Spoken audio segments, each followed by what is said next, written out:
What if the life you're yearning for isn't a distant dream, but a memory you've simply forgotten? You don't crave it because it's missing. You're drawn to it because, in a deeper layer of your being, it's already a part of you. This changes the entire game. Because your deepest longings aren't signals of emptiness. They're whispers from a future self who has already arrived. Pause just for a second and feel into this. That thing you're seeking, connection, prosperity, vitality, it isn't calling out to you. It's calling from you. From a you that already exists, lives it, and breathes it. And yet, that version can feel galaxies away, can't it? A life running on a parallel track, visible but just out of reach. This is the illusion that keeps most people feeling separate from their true potential. You want it intensely, but the very intensity of the wanting builds the barrier. Let's explore why. Desire, when it comes from a place of completeness, is a powerful magnet. It pulls possibilities toward you. But desire laced with a sense of deficit creates static. It locks your reality into the stubborn frequency of "I am without." And what most never learn is that the universe, the field of all potential, doesn't answer what you wish for. It answers what you are. It mirrors your coherence, your embodiment, your core vibration. So when your wanting is tangled with resistance, your signal gets scrambled. The reality you seek never materializes because you're still resonating as the person who is waiting, not the one who is welcoming. This isn't just poetic thinking. It's principle. In physics, the observer influences the outcome. But what are you observing when you live inside longing? You're observing a future you haven't lived and defining it by its absence. You're viewing your future self through the lens of "not yet." And in doing that, you postpone the quantum leap that brings it into your now. Here's the crucial piece they never share. Desire isn't a checklist to get somewhere. It's a trail of breadcrumbs leading back to a self you already are in a timeline where it's already complete. The harder you pursue it, the more you strengthen the story that it isn't yours. Think about it. When you ache for partnership, your entire being hums with the loneliness of its lack. When you fixate on financial freedom, your pulse beats to the rhythm of scarcity. Your mind shouts yes, but your entire energy field is whispering no. And the universe hears your frequency, not your thoughts. Your frequency is the only language reality understands. And here's a challenging truth many avoid. The more you cling to the need for something, the more proof you create of its absence. This is the hidden cycle of lack. Every time you check to see if it's here, you solidify a reality where it isn't. Every attempt to control the how and when reinforces the belief it's not naturally yours. Every visualization tainted by doubt creates interference in the signal. So the question stops being, how do I get what I want? The real question becomes, why am I still vibrating as the me who doesn't have it? This is the master key. And once you turn it, you unlock a dimension of creation that seems like pure magic to the outside world. But let's go further. What if your desires weren't even personally yours, but coded signals from the field itself? Pre-written invitations to step into your next evolution. What if longing wasn't a mistake, but a coordinate from your own destiny? And the discomfort isn't from it being gone. It's because you're out of sync with the you who already holds it. This transforms our relationship with yearning. It's not to be silenced, nor is it something to blindly follow. Desire becomes a doorway, a transmission. Your role isn't to chase the signal, but to tune your receiver to it. But how do you tune to something you can't perceive? That's the very puzzle you are here to solve. The answer isn't in the striving. It's in the being. This is where common teachings fall short. They focus on techniques, writing, rituals. But the field doesn't respond to your words. It responds to your coherence, the perfect alignment of thought, emotion, and action. If one piece is out of tune, the melody doesn't play. You don't attract your future. You tune into the station it's broadcasting on. But wait, if it's already done, why can't you touch it? Why does it still feel so far? Why does the wanting sometimes hurt? Because there's an old recording stuck in your nervous system. A program that says, this isn't safe. This isn't possible. This isn't who I am. That memory, often unseen, is holding a different timeline in place. A timeline where nothing shifts. A loop of waiting. A loop of hoping. A loop of nearly there. And unless that program is updated, You'll keep circling the life you know, only catching glimpses of the one you truly desire. So what's next? We break the cycle. We stop chasing and start remembering. Because the you who already has it isn't out there. It's encoded in your very field. It's speaking through your aspirations. It's hidden in your heart, and it's waiting not to be summoned, but to be chosen. In the next part, we'll uncover how your mind is already accessing this future without you even knowing, and how to harness this consciously to switch tracks. You aren't just picturing a better life, you are neurologically recalling it. But more on that shortly. There's something peculiar about memory. We assume it only flows one way from past to present. But that's only true if you believe the mind is a hard drive, rather than what it truly is, a receiver. When you quiet the static long enough, something remarkable starts to occur. You get impressions, insights, flashes, not of what was, but of what wants to be. Situations you've never experienced, yet they feel like home. Emotions without a past. Pictures without a background. Why does a certain future feel so tangible even though it hasn't occurred? Why do some destinies feel like déjà vu?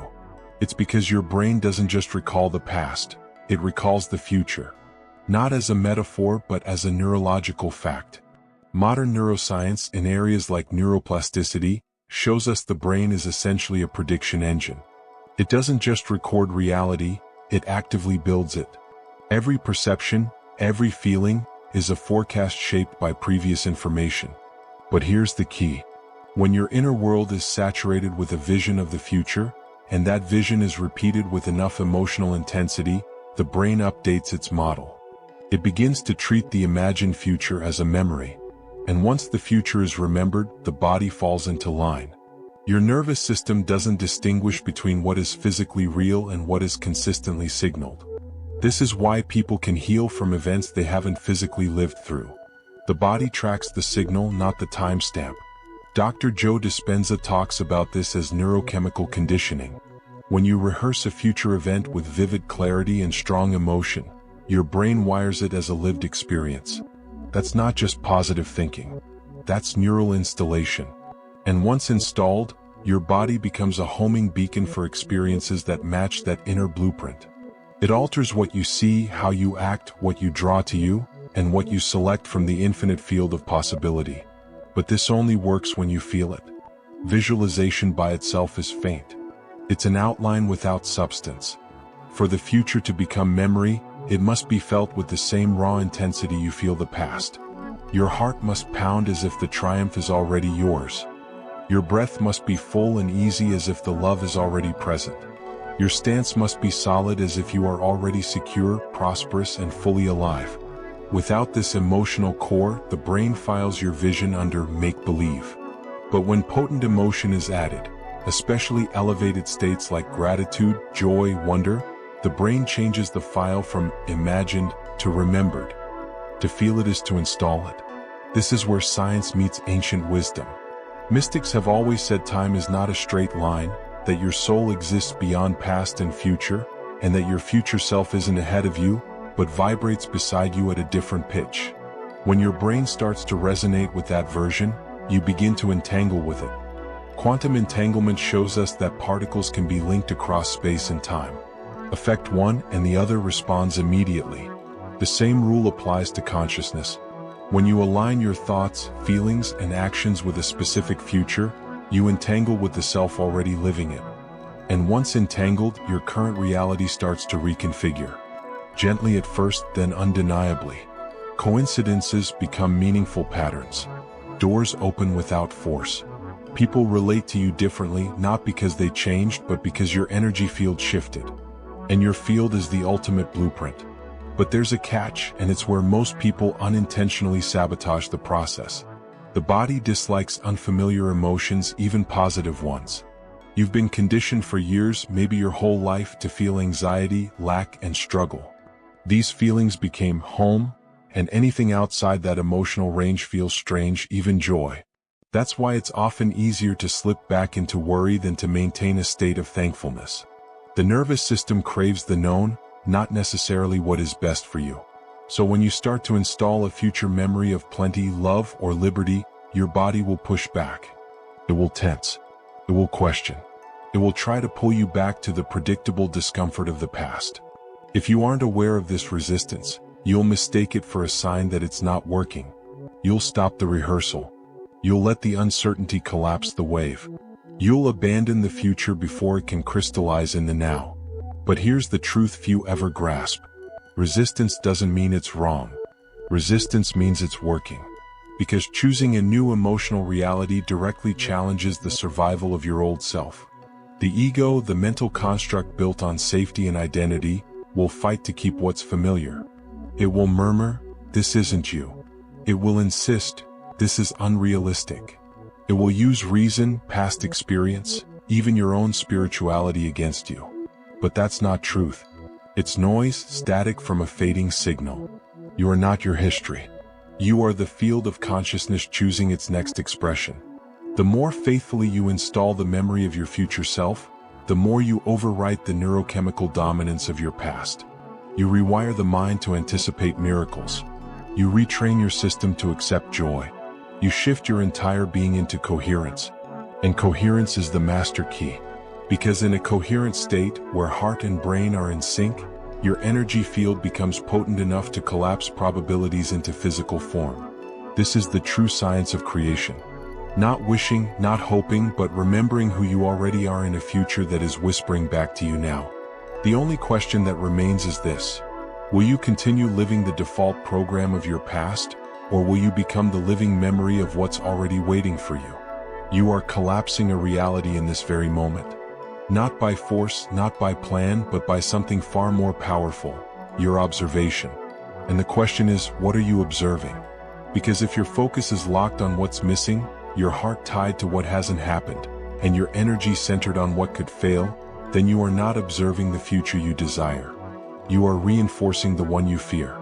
And the quantum field obeys your attention, not your preferences. The observer effect in quantum physics reveals that the act of observing a system changes its outcome. Particles exist as waves of potential until they are seen. Then, and only then, do they take a definite form. That moment of collapse is creation itself. And here's what most miss: you are always observing something and thus always collapsing something. The issue isn't that manifestation is broken. It's that it works perfectly, just not always toward what you consciously want. Every thought, every emotional anchor, every internal conversation is a form of observation. And most people are, without realizing it, master observers of scarcity. They monitor what isn't working. They analyze why it hasn't shown up. They fixate on methods and timing. They look at their current situation and see it as proof of their future, instead of understanding it as a reflection of their past vibration. This is the trap. When you wait for your reality to give you a reason to believe, you are no longer the conscious observer. You become the observed, reactive, passive, tangled in a timeline you didn't consciously choose. And the field responds in kind. As the teacher Neville Goddard put it, to be aware of being poor while asking for wealth is to be rewarded with the poverty you are aware of. In other words, you can't collapse abundance while your observation is fused with scarcity. You can't generate a timeline of love while your awareness is bonded to the pain of solitude. Your attention is your command to the field. The truth is, you've likely been collapsing the wrong reality for years. Not because you lack power, but because you weren't taught how to direct it. Your focus has been captured by fear, by old narratives, by survival patterns inherited over generations. These aren't just psychological marks. They are quantum commands. They tell the field, this is what I acknowledge. This is what feels like me. This is where I belong. But what if that belonging is obsolete? What if the self you've been using as your reference point is not the one you're becoming, but the one you're meant to leave behind? That's the core dilemma for the observer. The more you fight your present circumstances, the more you give them energy. Resistance is not a neutral act. It's a form of powerful observation. And every time you resist what is, you collapse more of the same. Not because the universe is punishing you, but because the field is loyal. It matches your core signal, not your surface level words. When your underlying signal is, I am not there yet, the field answers with more proof that you're not. So how do you change this? Not by trying to control results, not by obsessively tracking progress, but by shifting the identity of the observer itself. You don't need to visualize more intensely. You need to become the self who would naturally observe your desire as already fulfilled. You need to step into the vibration of inevitability, the inner stance of course it's mine, not because you recited the right words, but because your entire being is resonating in harmony with the outcome. And harmony is the secret most overlooked. When your brain and heart are in agreement, when your thoughts match your feelings and your feelings match your actions, your field becomes coherent. A coherent field is precise. It doesn't send conflicting messages. It doesn't collapse chaos. It generates crystalline clarity. And clarity is what shapes the quantum field of pure potential into a timeline that matches your truth. But here's the twist. Clarity isn't about being certain of the outcome. It's about surrender. It's the willingness to be so deeply aligned with your future self that you no longer require external proof. You're the proof. Your vibration becomes so steady, so embodied, that the external world has no option but to reorganize around you. But the mind will resist. It will point to your finances, your relationships, your body, your history, and declare, "Look, it's not happening." That is the test. That is the threshold, the old self begging for your attention one final time. Because if it can just get you to observe lack again, it can survive. But you are not here to survive your old life. You are here to collapse it, gently, consciously, completely. And here's something most never understand. Timelines don't shift through brute force. They shift through fidelity. The more loyal you are to the version of you that lives in the future, the more your energy field begins to echo that version. You'll notice subtle shifts first. A different quality to your thoughts, a new emotional set point, people interacting with you in new ways. Not because they changed, but because your field did. And your field is the ultimate blueprint. Quantum physics tells us reality is probabilistic, not fixed. In every moment, infinite versions of you exist, and your attention is the selector. Your emotional charge is the amplifier. Your belief is the stabilizer. Combine them and you don't just witness a new reality, you become it. But the final step is often the most difficult. You must let go of the need to see it before you feel it. Because when you feel it without requiring the sight of it, that's when you know the timeline has already shifted. The body is the ultimate truth teller. You can write perfect affirmations, visualize your ideal life in perfect detail, state your intentions every day, but if your nervous system is still wired for the past, you are not broadcasting the future. You are broadcasting fear. And the quantum field doesn't respond to your goals. It responds to your embodiment. You've heard it before, feel as if. But this isn't about pretending. This isn't about tricking the cosmos with a performance. This is about becoming the living, breathing vibrational signature of the timeline you choose.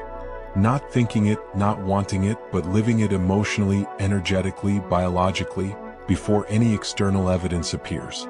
This is the most profound act of creation. To feel ahead of your physical reality's curve. To embody a state of love before the relationship manifests. To feel abundant before the money arrives. To walk in freedom while the cage still appears to be locked. And it's not delusion. It's quantum alignment. Here's what the science shows. The body cannot tell the difference between a vividly felt imagination and a physically lived event. If you rehearse a future reality with enough emotional truth, your brain wires it as real. Your body produces the same chemistry. Your heart changes its rhythm. Your field recalibrates. And suddenly, you're not just thinking about the new timeline. You're living within it. The moment your inner world feels more real than the outer world, the field begins to bend. Because in quantum terms, reality is not a fixed object. It's a participatory event. Your internal state doesn't follow your external conditions. It creates them. The field isn't reacting to your circumstances. It's reacting to the signal you emit. And the most coherent signal you can send is the one of already being, not needing, not waiting, simply being. But here is the challenge. Your body has been conditioned, perhaps for decades, to live in a certain frequency. Stress, hypervigilance, the sense of not enough. These patterns aren't just in your mind. They are somatic, stored in your tissues, your breath, your posture. So when you start to embody the new, when you breathe more deeply, relax your chest, lift your gaze, open your heart, the old frequency will object. It will whisper, "You're faking it. It will try to pull you back into the emotional gravity of your old story. And in that moment, you must make a choice. Because here's the ultimate truth. You don't step into a new reality when it shows up. You step into it before it does. You cross the vibrational threshold in the unseen, and the physical scene follows. This is not magical thinking. It's electromagnetic cause and effect. Every emotion has a frequency. Gratitude, love, joy, they are high-frequency states that open the heart and regulate the nervous system. When you sustain them, your electromagnetic field expands. That expansion alters what you attract, what you perceive, and how you are perceived. You start to magnetize experiences that match your internal coherence. And soon, what was once an inner rehearsal becomes your outer reality. So if you've been waiting for a sign, this is it. The signal has always been you. The universe isn't asking you to become something new. It's asking you to remember something ancient. A truth you've always carried, that reality isn't happening to you. It's happening through you. You are the observer and the observed, the wave and the particle, the creator and the creation. And right now, in this moment, you are collapsing a new world into being. The only question that remains is, which self are you choosing to observe?